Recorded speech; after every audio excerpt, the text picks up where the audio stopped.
What's up, everybody? Welcome back to another edition of Go Talk with Marcus, powered by Podex, fueled by Go Fuel. Barring any technical difficulties, this is the episode where we're going to talk about the schedule. The schedule released about a week and a half ago. Took some time to get around to it because of everything that was going on with the NBA playoffs. But now that the playoffs have kind of simmered a bit and we're on to the conference finals, we can have this conversation. Once again, joining me on the show is Payton Doyle of the Payton Doyle Show. What's up, man? How you doing? Doing good. Ready to get into the schedule here, man. I mean, a lot of interesting stuff on the schedule here. There are a lot of very interesting things on the schedule.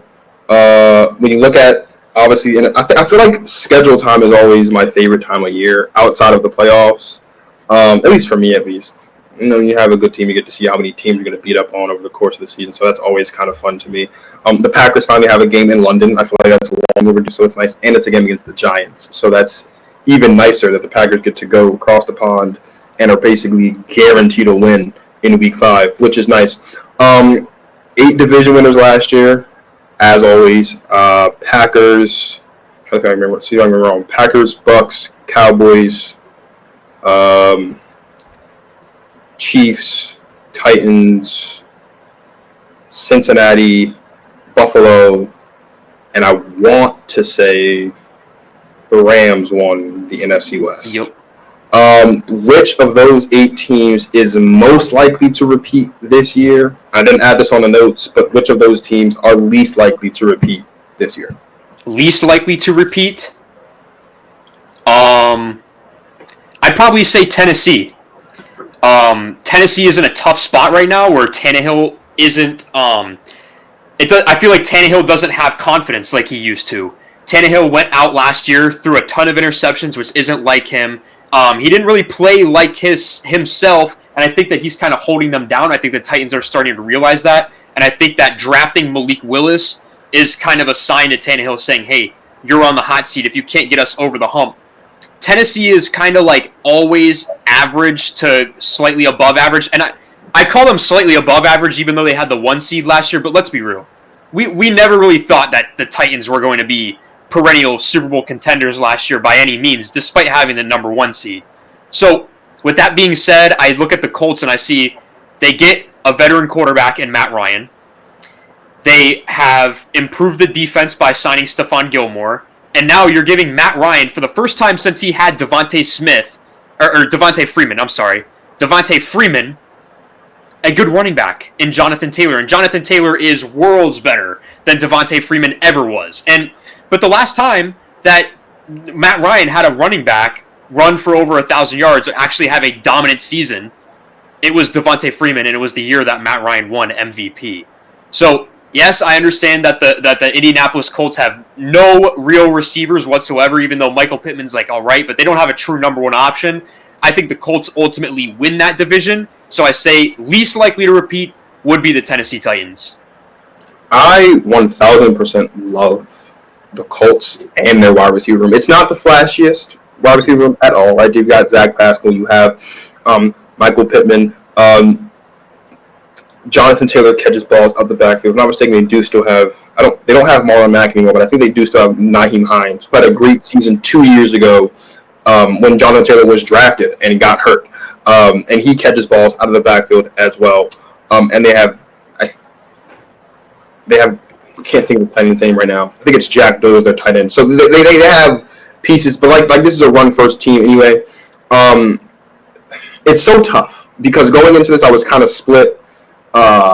Between my Packers, obviously, and the Cowboys. And I think for similar reasons. Both teams lost their number 1 wide receiver.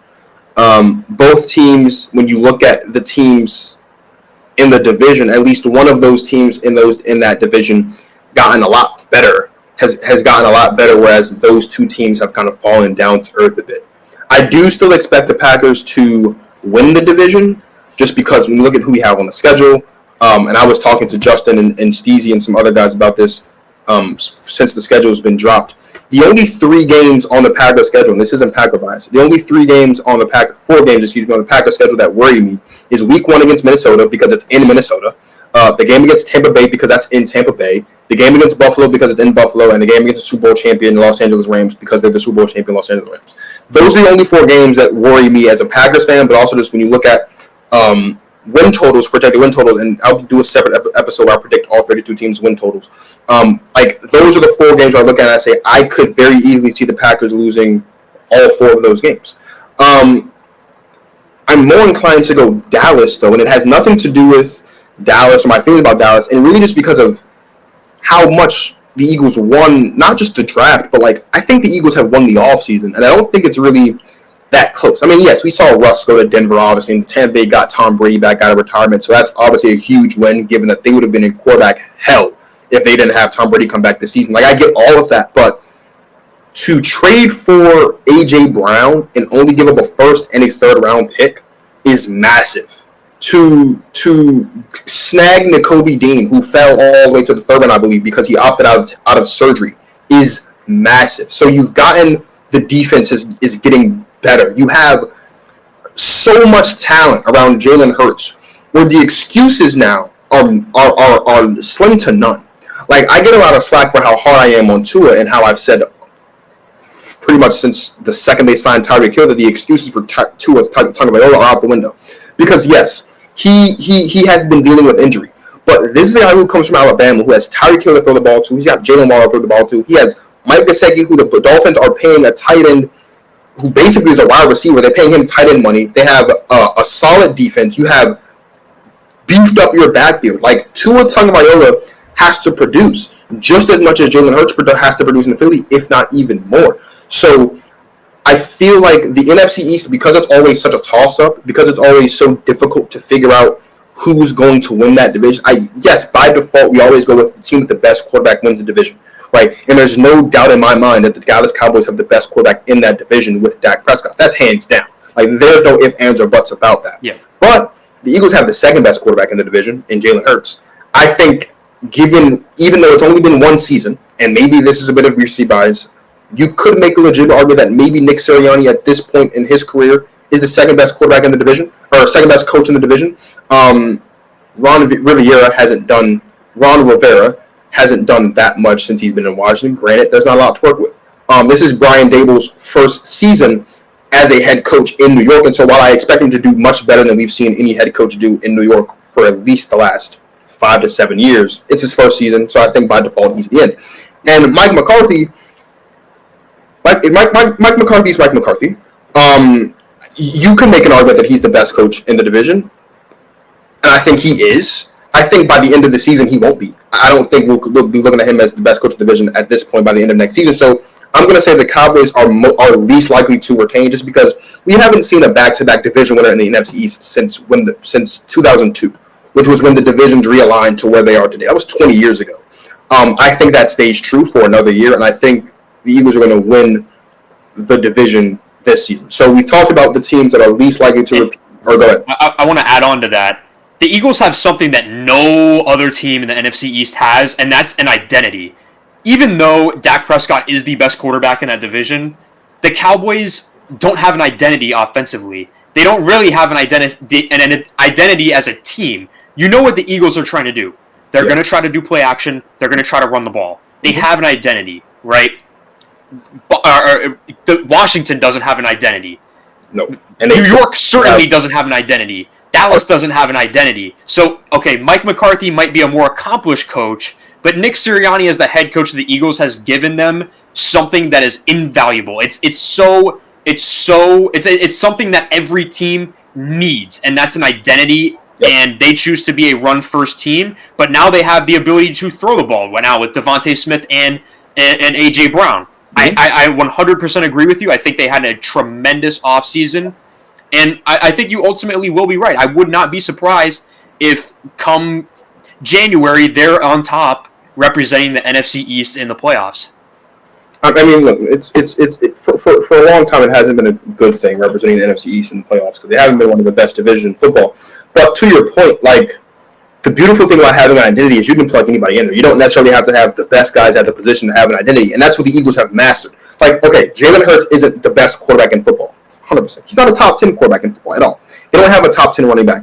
They don't have at this point. I think you can make an argument that A.J. Brown is a top 10 wide receiver by himself, but they don't have a top 10, top 5 wide receiver core in the NFL. They don't have an elite defense, but they've got a solid defense. They have a solid offensive line, even though Lane Johnson's going to get called for holding penalties at least 10 times a game, because that's what he does. But they have, to your point, an identity. The Cowboys have struggled to find an identity because they tried to pay their identity in Ezekiel Elliott, and then that didn't pan out. Washington, because of how much turnover and because of how young they are, they don't have an identity. And same thing with New York. Now that they have a new head coach, they have to now create that identity. And New York's identity was based a lot around Saquon Barkley, and he's been injured a lot over the last couple of seasons, and so that's going to hinder your identity as well. So, spoiler alert, I do have the Philadelphia Eagles winning the NFC East, but like I said, I'll get into all that in a separate episode when I break down all 272 and give my record predictions and all that stuff. So, let's talk about the flip side, right? Those same 8 teams, which of those same 8 teams, I feel like the answer is obvious. But if you could avoid the obvious answer, maybe. Who do you think is most likely to repeat as the winners of their division this season? The Buccaneers. I think that's the easy one. I like what New Orleans is doing, kind of building around Jameis and everything, but let's be real. You have Tom Brady coming back, and Tom Brady's Tom Brady. Tom Brady doesn't lose the division. And that being said, I think Tampa, Atlanta and Carolina aren't even in the question here, not even remotely close. Those are going to be 4 free wins on the schedule for Tampa, and New Orleans they're going to split, so they're probably going to go 5-1 in their division, and that's easily going to put them on top. I wanted to go Tampa, then I wanted to go Buffalo, and then I wanted to go Los Angeles and the Rams. And this could be maybe a hot take, and maybe I sound a little bit crazy. I feel like the Bengals are most likely to run it back as division winners. That's a crazy thing to say, obviously. But you look at your Browns, right? Yes, you gave Deshaun Watson all that money, but it would be insane to think that Deshaun Watson doesn't get some form of a suspension.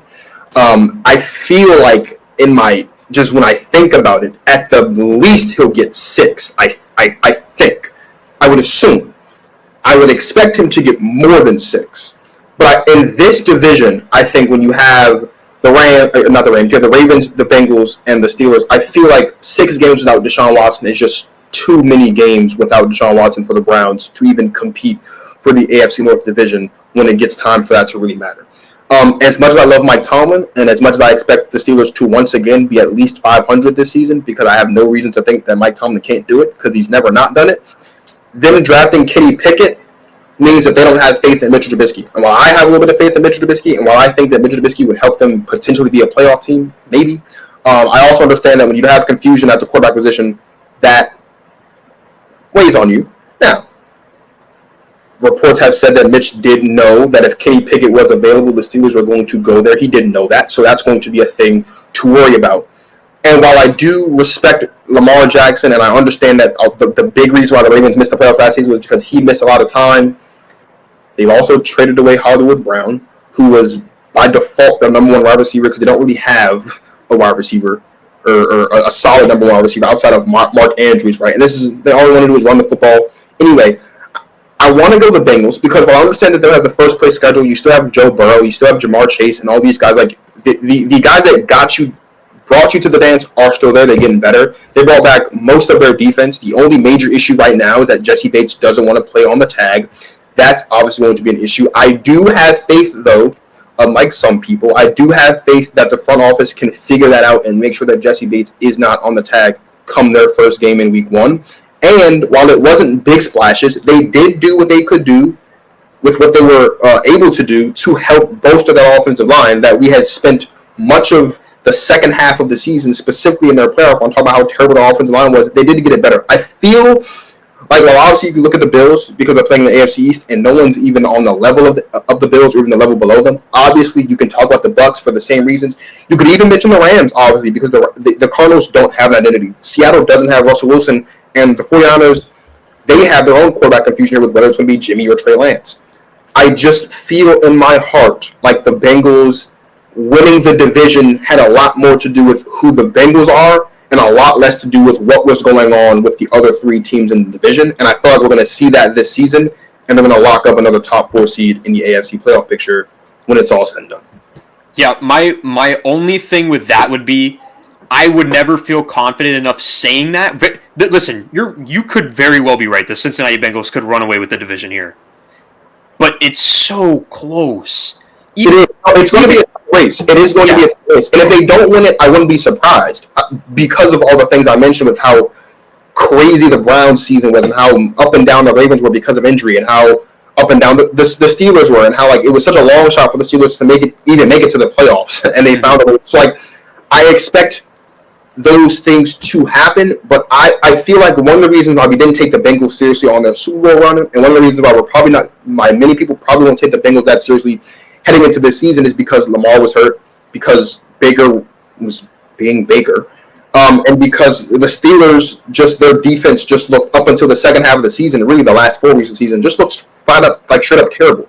And I think we put too much weight on that instead of recognizing that the Bengals had, for the first time I think in history, a 4,000-yard passer, 1,000-yard receiver, or 1,000-yard rusher, and 2,000-yard receivers under the age of 25. Like that's Cincinnati with a bottom 10-ish offensive line. They had a great defense last season, especially in the second half. And I think that again, we haven't really given the Bengals the respect that they deserve as being the reigning AFC champions. And I feel like they're going to come back with that same thing. This isn't going to be a one-hit wonder or a flash in the pan type thing, and they're going to be exactly what they were last season. It will be close. This is not going to be. I don't think they're going to run away with it, but I definitely think when it's all said and done, and we're looking at the playoff when it's playoff time, the Bengals will be a top 4 seed in the AFC again, just like they were last season.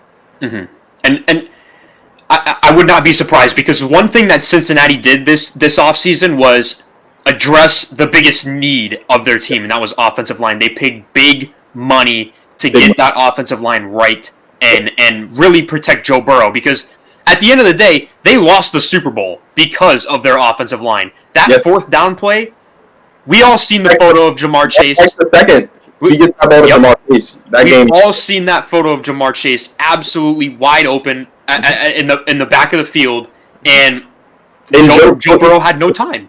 Joe Burrow even said a week or so ago in an interview or something, he was on a pod or something, he was like, he actually checked that go route. That wasn't the original. Like, he checked that go to happen, and he knew he was going to Jamar Chase on that play, but just the offensive line couldn't hold up for that one extra second. So I am going to be very excited to watch the Cincinnati Bengals play football, and I really can't wait.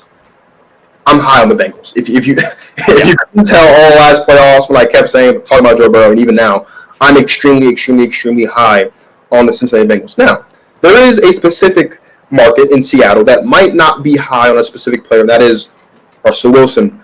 Obviously, not like a day after Packers fans, just like me, got the amazing news that Rodgers was coming back. Seahawks fans got the complete opposite news when they found out that their soon-to-be Hall of Fame, former Hall of Fame quarterback waived his trade clause to leave Seattle to go to Denver. Luckily enough, the football gods have blessed us, and now the Denver Broncos will be traveling to Seattle in Week 1. We knew that they were going to be in Seattle at some point, but now we know first game of the season for both teams. Russell returns home to Seattle. How do you think Seahawk fans will react to Russell Wilson primetime? I think that's the Sunday night game, if I'm not mistaken. Week 1. Monday night. It's the Monday game. So it's the last game of Week 1. How do you think Seahawks are going to react to Russell coming back? It's going to be interesting because it's kind of fresh. Like, they might have not have gotten over the pain because it's Week 1. They haven't gotten over it. We haven't even seen, since Russell Wilson was drafted, we haven't seen another quarterback play for that team and start Week 1. So it's going to be like fresh, maybe the bad blood is going to be boiled up because it's still Week 1. I still think they should cheer him though and give him respect. He's the only quarterback in a tribute video for sure. Yeah, and he's the only quarterback worth noting since the Seattle Seahawks have been a franchise in the NFL. He's the only quarterback that you would be worth noting. Sorry, Matt Hasselbeck, but seriously, what Russell Wilson did for Seattle, he put that team on the map. He made Seattle perennial contenders year in and year out. Yes, I get the defense was great, but even after the Legion of Boom was disbanded, I'm pretty sure they only missed the playoffs like once other than his last year in Seattle. Other than his last year, they only missed the I playoffs was one out of time. Yeah, the only missed the playoffs one time. Yep. So he gave them an era of contention, an era of dominance, and I get it. He wanted to move on, but it was time. It was time. It was over, and it was evident last year that it wasn't going to happen with Russ in Seattle anymore. He needed to move on, and I would hope that the fans in Seattle, and I don't know, maybe I'll have to ask Steezy on this because he'll know, but I would hope there's no bad blood between them and Russ because Russ gave everything to Seattle. Go Hawks! Like, that's what he always said. And not just everything. The Seattle Seahawks have a Super Bowl because of Russell Wilson. They were one of those teams right there with Tennessee and the Browns and a lot of other teams across the league that hadn't even won the Super Bowl. Russell Wilson comes in, they win the Super Bowl, and then, I know it stings, if it wasn't for that one fateful play, they would have had two. They would have been the first team to win back-to-backs since the Patriots did with Tom Brady. Like, this is, and I know he is not Tom Brady because Tom Brady's the GOAT and he has 6 of them with one team. But when you look at what Russell Wilson did, because similarly with Tom and the Patriots didn't have a Super Bowl before Brady got there. So he didn't win 6 of them, but Russ got you 1, which is more than you had before him. And like you said, there is not a Seattle Seahawks quarterback that can, there's not a quarterback in the history of Seattle's franchise that can hold a candle to Russell Wilson. Because none of them are Super Bowl champions. Only one of them's ever been to a Super Bowl. That was when they played Pittsburgh. Yep.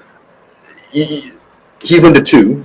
He is, while he didn't have the MVP, like, he is going to go down, I think, if he's not already, he's going to go down as a top 15 quarterback of all time. I think, depending on what he does in Denver, he might push himself into the top 10. Russell Wilson, I know he's going to get a tribute video. I would be shocked if he doesn't get some. I know we won't see it like they do with the NBA, but I'm pretty sure we'll get some type of tribute video from Seattle to Russell Wilson, thanking him for all that he's done over the last, 10 years that he was in Seattle. But you're right, it is fresh. It is a fresh wound. Yeah. We saw Tom Brady get booed, if I'm not mistaken.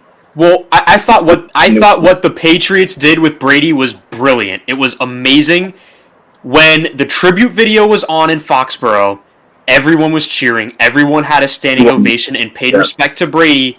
Yeah. But when the game was on and the chips were on the table, they made sure that they let him know, we're Pats fans and you're not a Patriot anymore. Yeah. So it was brilliant. I would be surprised if we get that kind of thing from Seattle as well. Mm-hmm. I wouldn't be surprised. I don't expect him to run out the tunnel and immediately be showered down by boos. Not that that's going to affect the outcome of the game, because Denver's going to win the game regardless. But I think you do have to pay Seattle some. I think Seattle does pay Russell Wilson a lot of love at the top of the game. I wouldn't be surprised if during the game we see Russell Wilson make an amazing throw or something like that, and they show him some love there also. Seattle, last team in NFC West. We know that they are not going to be a worst to first team this season because they don't have a quarterback. And without a quarterback, you can't do much in this league. Will we see, however, a worst to first team this season? And if we do, who's it going to be? Ultimately, I don't believe we'll see a worst to first team. But for the sake of the conversation, I'm going to give teams that if there were to be one, I think could do it. And one, the obvious one, has to be the Ravens. They technically were last in the division last year at 8-9. It was an extremely tight race, but let's be real. A healthy Lamar and a healthy Ravens team probably wins that division last year. They probably would have had at least 11 wins, which I'm pretty sure the Bengals won at 10-7. So I think that with everyone coming back healthy for the Ravens, yes, I understand that they basically said, yeah, we don't need receivers. We don't need that. But their identity isn't let's be a high-powered passing offense. It's okay, let's be a high-powered running offense. So they while they got rid of all these receivers and whatnot, they still stayed true to their identity, and I loved their draft. I think they got physical players on both the offensive line and on the defensive side of the ball that really fit their schemes and what they're trying to do there in Baltimore. Because like I mentioned with the Eagles, and like I said 1,000 times about the Ravens, they have the identity. They have the identity, the perfect identity. And Harbaugh sees it crystal clear, and so does the entire Ravens organization. So I always have faith in the Ravens, as much as it hurts me as a Browns fan, because one thing about them is that they've always been well run. Since since the Browns left and became the Ravens, for whatever reason, they stopped being the Browns and they started being the Ravens. Yeah. So I will always have trust that Baltimore can turn it around. I don't think they will. I think, all right, this is going to be biased, but I think the Browns, if Deshaun Watson doesn't get suspended, which I don't think he will, but if he gets suspended 4 games, I still think they win the division, because the Browns have their easiest part of the schedule in the first 5 weeks of the year. So if Deshaun Watson comes out with just a 4 to 6 game suspension, I say the Browns are still in contention for it. But the schedule is always an optimistic time for everyone. We always have like Kyle Brandt on Good Morning Football mentioned. There's always the 10-win guy. You could, any which way you draw it up, that you could get the team to 10 wins no matter what. I mean, I did that.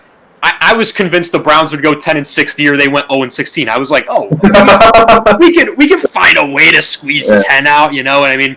But ultimately, the Ravens, I don't think, will win the division, but if there was one team that I think could go from worst to first, it would be the Ravens.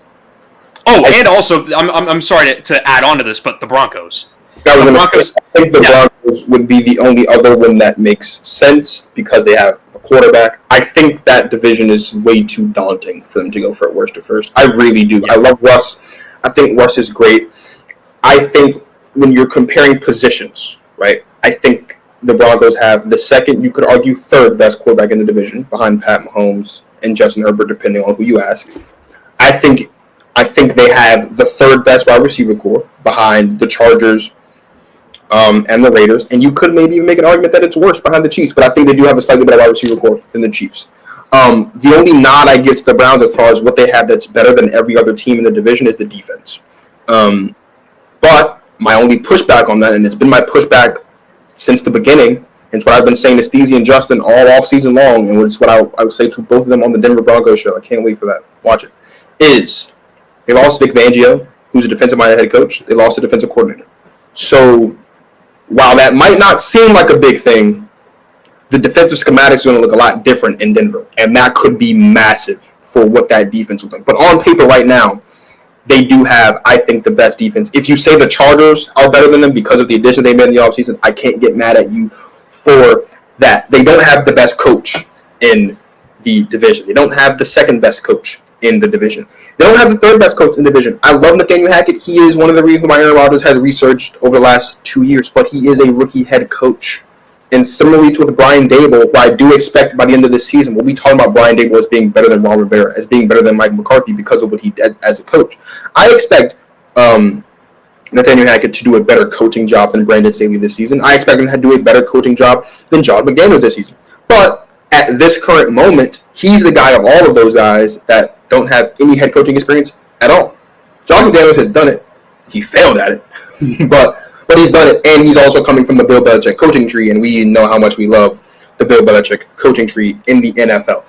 This one's going to sound crazy. And listen, I don't think it's going to happen by any stretch of the imagination whatsoever. In fact, I'm only saying it simply because I want to get your take on it.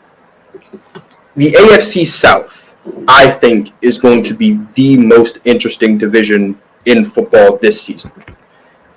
Because while the Texans are still going to be the Texans, the Titans have fallen down to earth.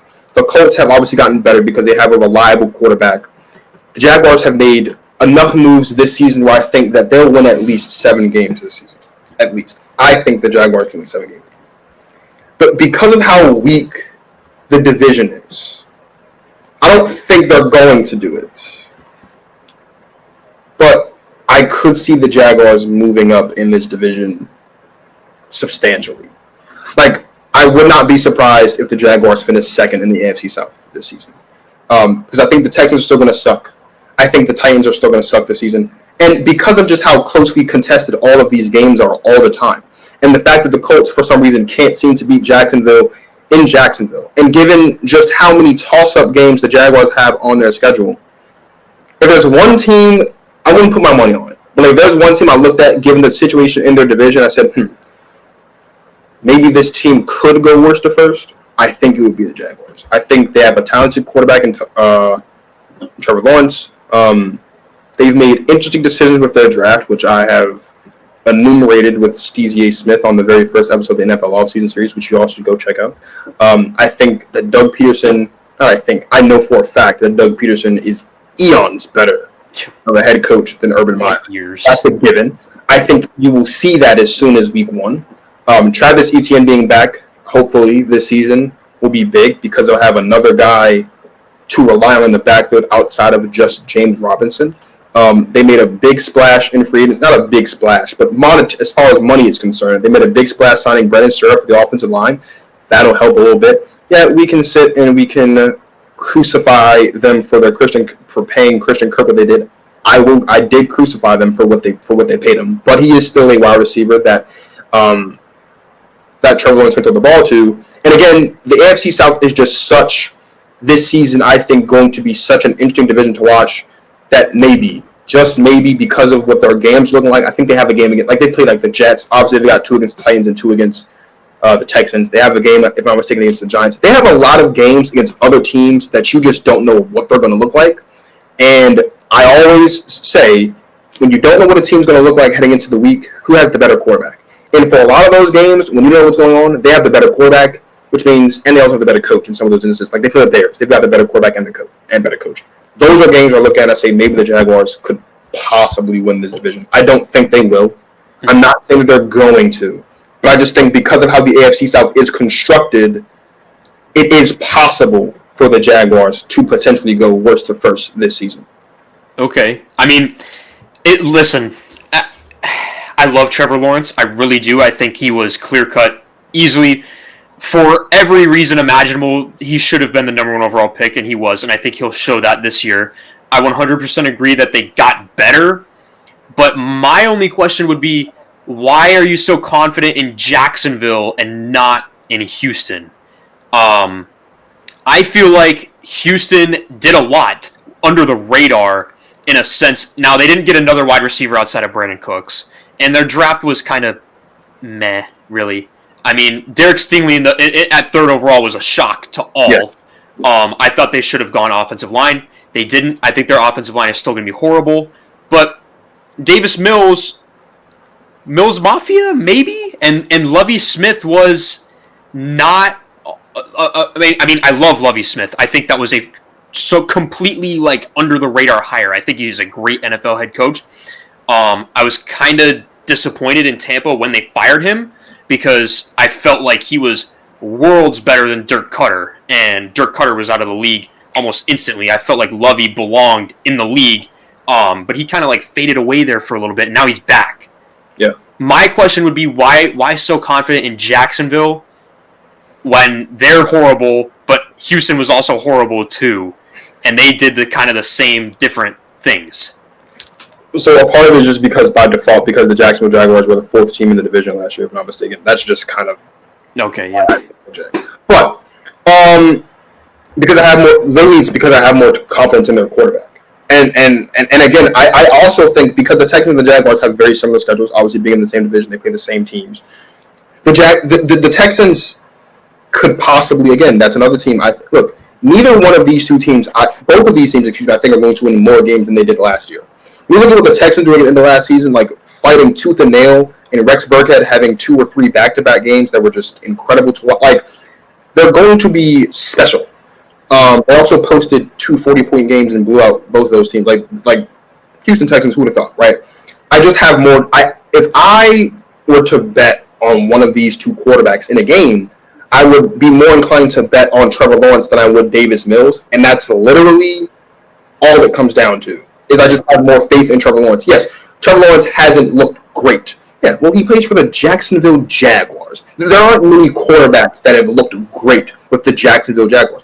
Outside of Gardner Minshew, I thought Gardner Minshew looked incredible with Jacksonville, right? And he had a lot of interesting pieces around him, and it all kind of worked. And I still feel like getting rid of Gardner Minshew could potentially bite Jacksonville in the butt because they don't have a reliable backup in the event that Trevor Lawrence gets hurt. Let's knock on wood there. But I just have way more faith in Trevor Lawrence because I know what I know what the best of Trevor Lawrence is. We haven't seen that on the NFL level because of where he is, but I have no idea what the best of Davis Mills is.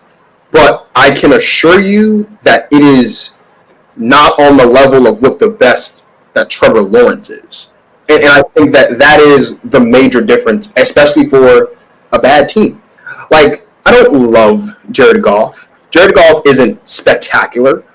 He is not one of the more flashy quarterbacks in the league, obviously. He's definitely not a quarterback that you can win a championship with.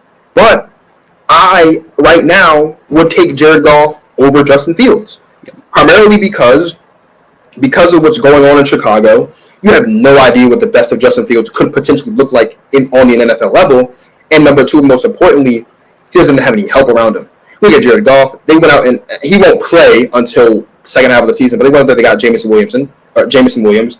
Amon-Ra St. Brown looked fantastic. T.J. Hockenson is a fantastic wide receiver. They have a young but a hungry defense, and it resulted in 3 wins in the last 6 games of the season, and a tie in the sloppiest game in the NFL across the league in Pittsburgh in that game. So I'd be more inclined to bet on Jared Goff over Justin Fields, and that's kind of the same logic here. You're right. The Jags and the Texans, they had a very similar off seasons. They didn't make big splashes. They didn't make any big money signings. They didn't do fantastic in the draft. They didn't do terrible in the draft. There were a couple of questionable decisions. Like you said, Derek Stingley to the Texans shocked the world over. But I know what the best of Trevor Lawrence looks like, and I feel like if there's any guy that could maybe get a little bit of that out of Trevor Lawrence this season, it's Doug Peterson. And that's kind of where I'm coming from, is Doug Peterson, I think, even if we don't get the best of Trevor Lawrence, we're going to get a better Trevor Lawrence this season than we do last season because he has more weapons. Now, I forgot to mention they did go get Evan Ingram, and Evan Ingram's not the greatest guy in the world, but I always say that there's nothing better for a young quarterback than a reliable tight end, and I think Evan Ingram will be very reliable for Trevor Lawrence this season. So looking at all that, look, Davis Mills, he's got Brandon Cooks, he's got Rex Burkhead, he has something, but he doesn't have what Trevor Lawrence has, and that's just the innate ability to be a really, really, really good quarterback. And because we don't know what that looks like for Davis Mills, that's just why it's so much easier for me to say if I had to bet on one of these two teams to make a massive jump and potentially steal the second spot from the Titans, who I think are the second best team in the division, it would be the Jacksonville Jaguars. Yeah. I mean, listen, there's 2 teams that I always get super hopeful over, and they always bite me in the butt come mid-season, and that's the Jaguars and, for whatever reason, the Lions. Every year I'm always a little bit higher on the Lions than I should be. I'm like, yeah, but they have Amon-Ra St. Brown, and now Quintez Cephas comes back, and he was looking pretty good in the first 8 games, and now they drafted Jameson Williams, and DeAndre Swift is cool, and they have a pretty decent O-line, but then I'm like, it's the Lions. It's just kind of like that. But, I mean, listen, I would love if Jacksonville was pretty good. I mean, I'm going to be up in Orlando for the whole football season, so I'll make it out to a game if Trevor Lawrence is looking pretty good.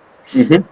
It'd be an easy ticket to buy because the Jaguars aren't good. They're not going to be charging an arm and a leg for a football ticket. That's for sure. It's all about prime time. We mentioned earlier, obviously, that we get Seahawks in Denver, first Monday Night Football game of the season. We have, if I'm not mistaken, 52 primetime games this season, including that one. The only one that we don't know is going to be the Week 18 primetime game. As always, that Sunday Night Football game, we never know what the last football game of Sunday night is going to be. But there are a lot of interesting matchups in primetime. We've got the Chargers and the Chiefs in Week 2. We're going to see the Ravens and the Bucks. We're going to see the Titans and the Packers. We're going to see a rematch of Week 1 last season. We're going to see the Bucks and the Cowboys and a lot of other ones. We're not going to go to all 52, obviously. Which primetime game do you think is going to be the most must-watch this season? Week 17. Monday Night Football, January 2nd, Buffalo Bills in Cincinnati, Paul Brown Stadium against the Bengals. This could have number 1 seed implications on the line in Week 17. That is the game that I have highlighted as the most must-watch. Obviously, we're starting off the season with a bang with Bills and Rams. Oh, that's going to be It's going to be an amazing matchup. Great football, yeah. Can't go wrong with that. But I always like to pick the ones towards the end of the year that have like big implications on the line. I feel like that is going to have so much implications, whether it's AFC East or AFC North, whether it is the AFC completely, whether it's a wild card. There's going to be something on the line in that game. And those are two top of the line teams in the AFC and honestly in the NFL. Mm-hmm. And man, Josh Allen, Joe Burrow, it's going to be January. It's going to be freezing freaking cold in Cincinnati. It might even be snowing. You never know. Yeah. It's going to be a freaking tremendous game, and there's going to be so much on the line for it. So I have two. I cheated. You host the show, you can cheat like that. I have two. The first one is, and it's on my dad's birthday, which is why it's must watch for me. It's Rams versus Packers. It is a rematch from our primetime game last year. It is what many expected to be the NFC Championship game this season, but of course, the Packers let you down. But the one that I think is going to be the most watched football game on primetime is Week 17, January 1st, bring in the new year in SoFi Stadium, Battle of LA. Los Angeles Chargers versus Los Angeles Rams. That one's going to be, I think, probably the best game of the year. Tampa Bay and Dallas will be fantastic. I think Kansas City versus Tampa Bay is a primetime game in Week 4, if I'm not mistaken. Like, we're going to get a lot of interesting ones. I think, though, January 1st, Week 17, like you said, those late-year matchups are fantastic. You have the Rams, who are clearly the heavyweights of their division, obviously. At that point, they'll probably be looking to lock up or get into contention or keep it close, whatever you want to say, for the first seed of the NFC overall. The Chargers will likely be trying to do the same, but in their own division. And with as crazy as the AFC West is going to be, that game, AFC West versus NFC West, LA versus LA, that's going to be a massive game. But more specifically, it's going to be what I think you call a measuring stick game for the Chargers to play the defending champion Los Angeles Rams. In what is, while it is technically an away game, they share the same stadium, so it's not even it's not really an away game, even though you're listed as the away team. You're playing the team that you share the building with. Oh, and by the way, they just so happen to be the defending Super Bowl champions, and you're in a very tight division where at this point in the season, every season is going to count. That game is probably going to look like, I expect it's very early. We have to see what these games look like. But right now, when I saw the schedule, that's one of the games I circled because I expect that game to look like the Cleveland-Los Angeles game last season. It was an absolute shootout, and that scored 42-55. Oh, man. I wouldn't be surprised if that game was like that. On the flip side, though, that could also be a very heavy defensive battle because the Rams have a solid defense. Obviously, look at Jalen Ramsey, and you look at Aaron Donald. Obviously, the two best players at their position, respectively. Aaron Donald is probably one of the greatest defenders of all. Not probably. He is one of the greatest defensive players of all time. But the Chargers add J.C. Jackson, who's been one of the most consistent DBs in the league. You still have Derwin James. You add Khalil Mack alongside with Joey Bosa. That defense is still really solid. You have obviously Asante Samuel Jr. coming into a second season. You got Addo. You have a lot of pieces defensively, and then of course you have offensive firepower on both sides at the quarterback position in the run game. Offensive lines are solid. Wide receivers are great.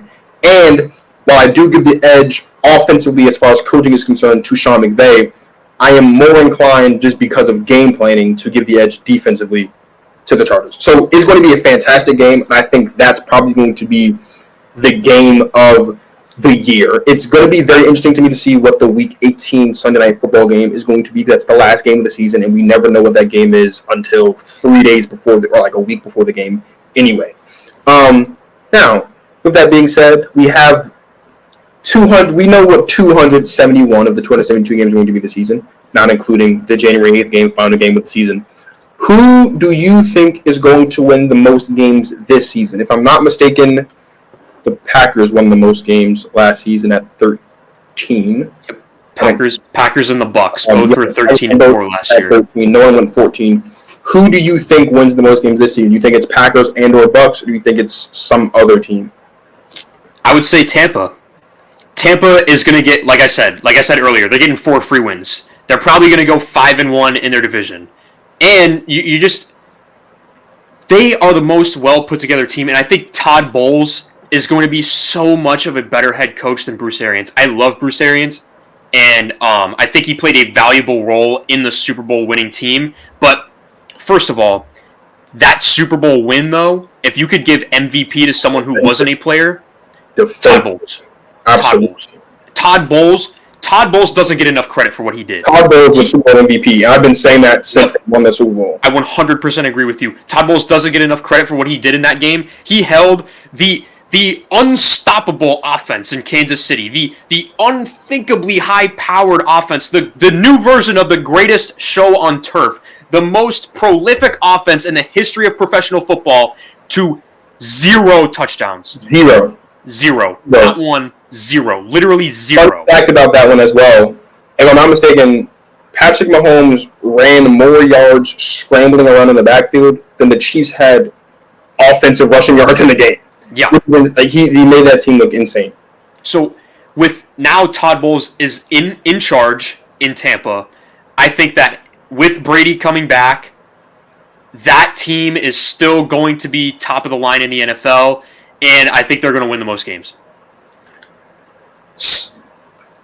I so wanted to pick Tampa Bay. I really, really, really did.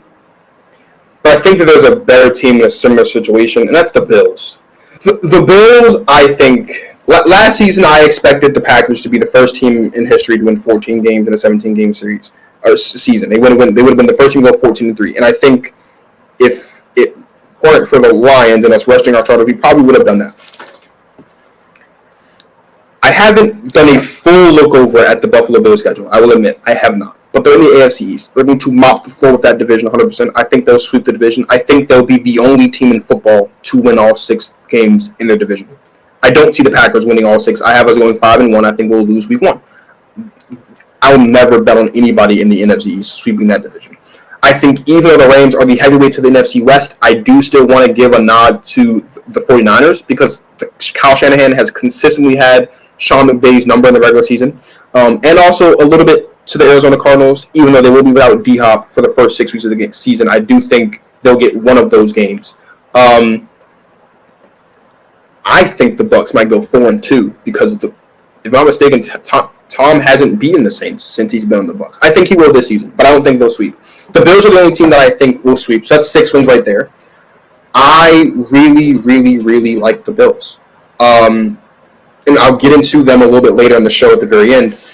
The Bills match up with if I'm not mistaken, the Bills match up with the NFC North this season, so they'll get the Lions. There's another win. They'll get the Bears. There's another win. They'll get the Packers, obviously. They could win that game, and the Vikings. So we're talking about 10 wins potentially right there. Call me crazy. The Bills, right now, just at first glance at their schedule, not really giving much thought to who they play and win, the Bills could push 14, 15 wins this season, I think, personally. I really, really... They won't go undefeated. I don't have anybody going undefeated. I think they will find losses somewhere. But just given the fact that they match up with the NFC North, which they are better than they're better than all 4 teams in the NFC North. They're obviously the best team in the AFC East. I have the Bills getting 15 wins this season.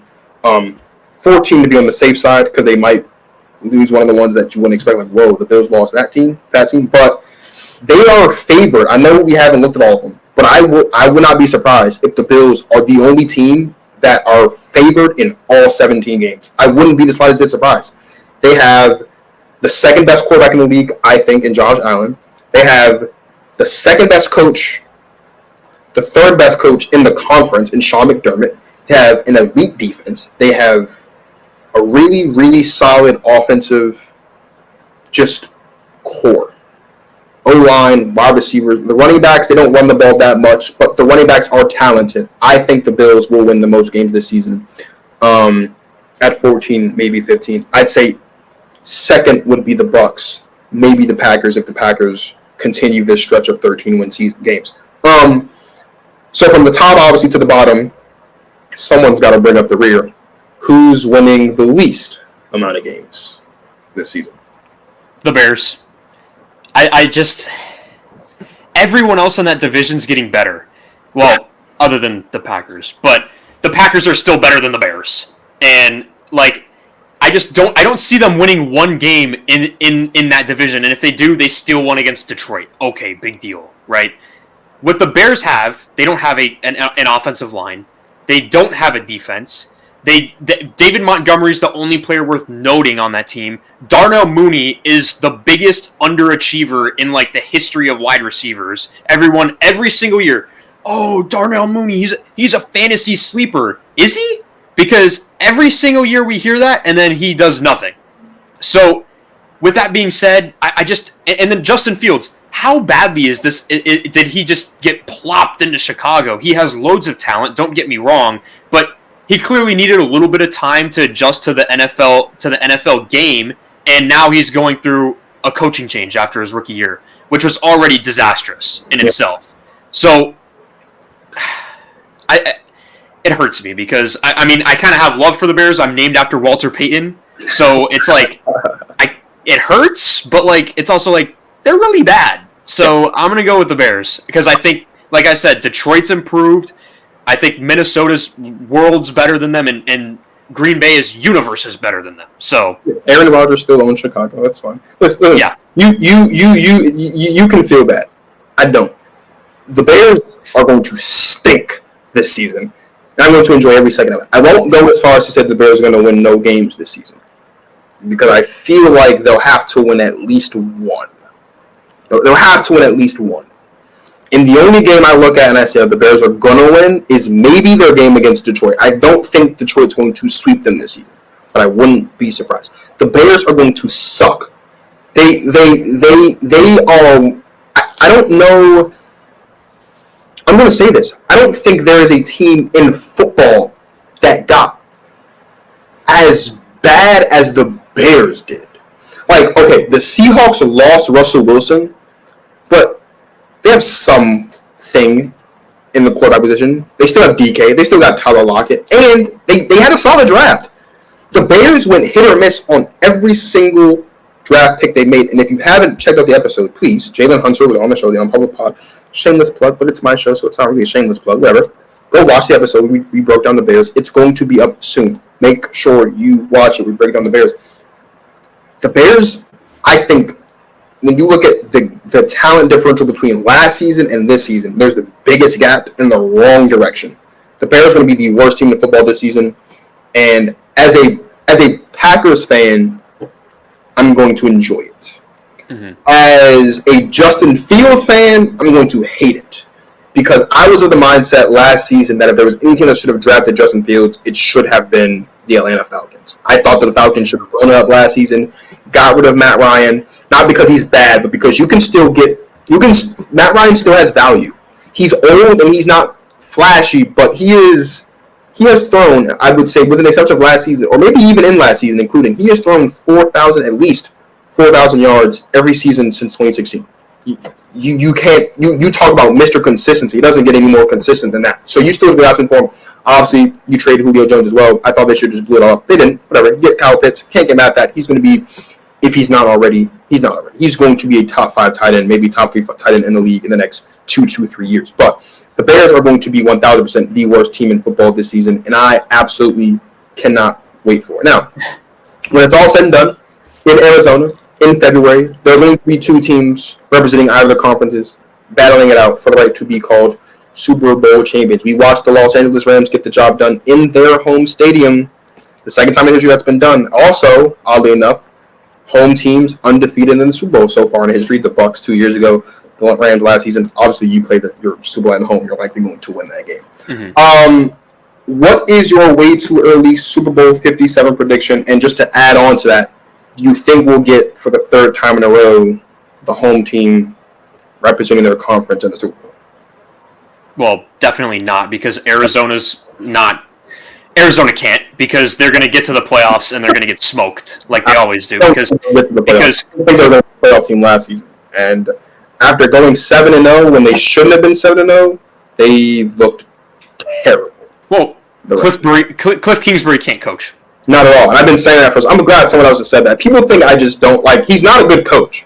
No, he's not. I mean, well, that's a debate for another time, though. I'm not going to get into Cliff Kingsbury slander. I could probably talk for 50 minutes about how I think about him. But anyways, no, the home team will not represent the team their city in the Super Bowl. I think, man, this is hard because I want to say Buffalo, but I'm like, they can't get it done in the playoffs if you're not going to run the ball.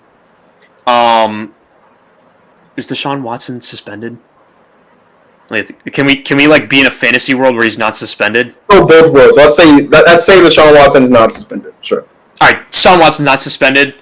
The Browns, and I truly, wholeheartedly, I really do. Like, I'm not biased. I promise, I'm not biased. Like, the Browns, truly, I believe, would be the best team in the AFC. They have a coach who was coach of the year. They have a top 5 offensive line, a great running game, with the additions of Amari Cooper, and now to pair him alongside an improving and still young Donovan Peoples-Jones, and now Anthony Schwartz, a speedster, and that defense. I think the Browns would be the most complete team in the conference come playoff time if Deshaun Watson was not suspended. Now, if he is suspended, that's hard to say. Let's say the Browns missed the playoffs completely. Out of the AFC, I would probably say the Chargers. The Chargers, and it's scary because the Chargers have always had loads of talent. They look super promising, and yet they consistently underperform. But I think Justin Herbert is him, man.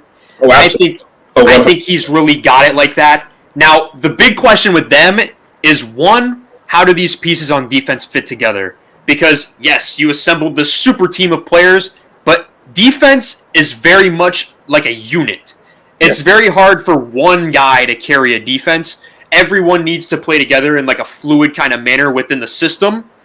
And then the other question is Brandon Staley actually a good NFL head coach? Because like he's kind of wild. You have to answer. Yeah, like he's kind of crazy with like some of this fourth down stuff. Like I get like analytics, but like at the end of the day, like we're not doing math, bro. Like we're playing football. You know what I mean? Like it's a different kind of like, okay, should you really have gone for fourth down in your own territory in the first quarter?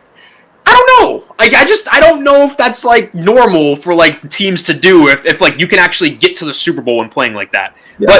But for the sake of a good just a surprise pick, I would say I would pick the Chargers to come out of the AFC. Now the NFC though, I'm going Tampa.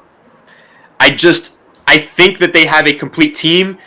And like I said, Todd Bowles. I absolutely love Todd Bowles. Like I'm on like the Todd Bowles like fan club. Like yes, like I'm the leader of it. I think Todd Bowles is brilliant. I think he was screwed in New York, and I think he's going to show everyone that he's a top of the line tier coach with Tom Brady in Tampa. Now a stable situation.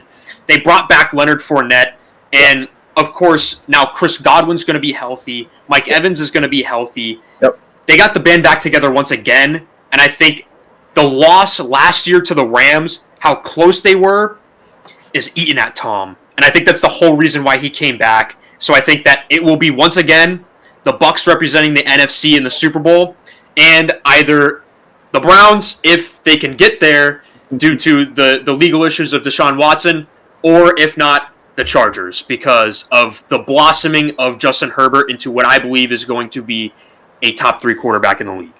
That's interesting. Before I get my pick, I want to ask you a question. Let's say Deshaun Watson gets suspended, and let's say they don't win the division. I think if he gets suspended at least, you don't, but I think if he gets suspended at least 6, let's say most is 6. Let's say it's 6 games and that's it. I don't think they'll win the division. Let's say though he does enough to come back, they make the playoffs. Do you think the Browns can make the Super Bowl if they make the playoffs with Deshaun Watson as quarterback? Yes, I do, but with like some like contingencies on that, yes. Because if Deshaun Watson if Deshaun Watson has adapted to the system, which I think he will, because the system has been run by Case Keenum, it's been run by Baker, it's been run by Kirk Cousins, a lot of bland quarterbacks. If he has adapted to it already, then yes, I say they will, because they'll be steamrolling at just the right time. I mean, a lot of teams that win the Super Bowl, like even the Bengals who made it last year in the AFC, they didn't really start off incredibly hot. Like they were good. Yeah. They looked decent. I mean, I'm pretty sure week 1 they took the Vikings to overtime, and they kind of just were up and down. But then they started, once they contended with the Chiefs and they started steamrolling past these teams towards the end of the year, they really started to break through. That's why I think it would be important for the Browns to have Deshaun the entire year. But it is possible that he could get it rolling depending on how long the suspension. If the suspension's 10 games, they're done. Oh, You know what I mean? If they're done. Sure. If it's 4 games, I think they still have hope, even though I don't think they'll win the division. I think their hope maxes out at 6. Mm-hmm. If he's suspended for 8 games, because I know for a fact that they're not putting Baker out there for those 8 games. They're going to put Jacoby Brissett out there for those 8 games. You're talking about Deshaun Watson going to have to play perfect football for 9 weeks. The Browns are going to have to run the table the last 9 weeks of the season just to have a chance at the playoffs. So 8 is when hope is all hope is lost. 6, you have a little bit of room for error those first 2 weeks, maybe a week for Deshaun to get reacclimated to playing football because it's been a while. It has. My Super Bowl pick, I gave my pick some time ago on my show, the free agency show a couple months ago. I'm sticking with that pick. I have the Bills and the Rams in the Super Bowl this season. Okay. The Bills, I think, is going to be a lock. I'm not altering on my Bills pick. The only contingency on me picking the Rams is how the Bucs look around playoff time and just exactly what this Packer offense looks like around playoff time as well. Those are the only 2 contingencies I have, but even then, just because of how consistent the Rams, I think, are going to be this season, I'm more than likely staying with my Rams-Bills pick. Again, I am married, unlike Steezy, I am usually married to my takes and my picks, but I am a Packers fan. And if the Packers give me reason to believe as such, I will. And just for the record, so we're clear, I did not have the Packers going to the Super Bowl last year. I don't want to hear anything from anybody about, but you're a Packers fan. And look, I didn't say the Packers were the best team in football until after Week 18 was over. If you don't believe me, go look through the week-by-week episodes that we did. I did not have the Packers as the best team in football until after Week 18, and I didn't even say it. Steezy said it, and then I agreed with him because at that point it was undeniable, and then they went and they fell foul in the face, which also, by the way, if you run that tape, I predicted they would fall flat on their face against the San Francisco 49ers. So I don't want to hear anything about Packer bias. I don't want to hear anything about being a fair weather fan. I don't want to hear anything about being a homer because I have been very consistent with how I take on the Packers on a week-to-week, month-to-month, season-to-season basis. So Rams, Bills are going to the Super Bowl. Of course, I want the Packers to go. But right now, I can't. Even as a fan, forget journalistic integrity or just from the eyes of a reporter, so to speak, analyst, whatever you want to call me, whatever. I cannot say in good faith, with a good heart, with a good conscience, and sleep at night that the Packers are going to the Super Bowl. Now, with that being said, Payton, thank you for coming on the show. Can you please tell everybody where they can find you and what's up next for you? Yeah, you can find me, anywhere. You can find me a lot on Go Talk with Marcus because I am a repeat guest here frequently now. I'm glad he finally hit me up about some NFL stuff. I mean, normally I'm on here about the NBA, but you can find me on TikTok, Instagram at PD Sports or at Payton Doyle Show for Facebook and Twitter. You can find me on YouTube, Payton Doyle Show. I have a live show every single Wednesday morning at 10 a.m. Eastern Time. It is, about an hour long, and I'm live on YouTube, Facebook, and Twitter, so you can find me there. That's basically all I've got coming up. I've been really active on TikTok, though, lately, so make sure to check that out, at PD Sports. But please, like I say 1,000 times, we need to get Marcus to 100 subs, bro. We do.